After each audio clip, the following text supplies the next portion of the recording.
Camille Raymond aura crevé l'écran dans les années 1990, pour son statut d'héroïne dans la série Premier baiser. Et si elle a conservé le rôle de Justine Girard par la suite, dans toutes les dérives du programme, des années fac jusqu'au Mystère de l'amour, dont la 26e saison a été diffusée l'année dernière, elle a délaissé les caméras afin de se concentrer sur son nouveau domaine professionnel et de s'occuper de ses enfants. Un passage de sa vie qu'elle devrait probablement évoquer dans le documentaire Elles ont brillé à la télé, que sont-elles devenues?, qui sera diffusé ce vendredi 29 juillet 2022 sur TFX. Dans les colonnes de Télépoche, elle avait révélé avoir travaillé dans le milieu de la finance et donné naissance à plusieurs enfants, nommés Vanille, Thaïs, Dune et Virgile d'après le Journal des femmes. Bientôt sur les planches, après ma maîtrise, j'ai fait un stage en salle de marché. Ensuite, j'ai été prise à Sciences Po, résume-t-elle dans les colonnes de Télépoche. J'ai eu ma fille très tôt et j'ai rejoint l'univers de la pub.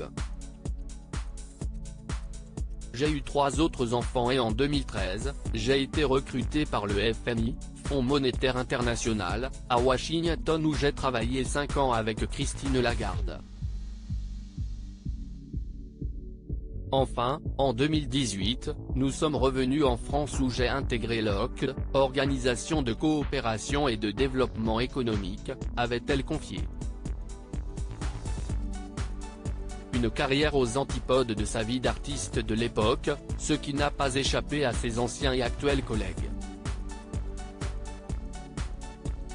Lorsque j'étais au FMI, Christine Lagarde m'a avoué que sa belle-fille était complètement fan des Mystères de l'amour, note de la rédaction, ajoute-t-elle. À l'OCDE, il me charrie un peu, mais plutôt à propos des coiffures et des tenues que j'arborais pendant ma période AB, a-t-elle déclaré. Concernant son éventuel retour ou non à la télévision, elle a déjà déclaré ceci: « Aujourd'hui, si on me proposait quelque chose, ça me tenterait.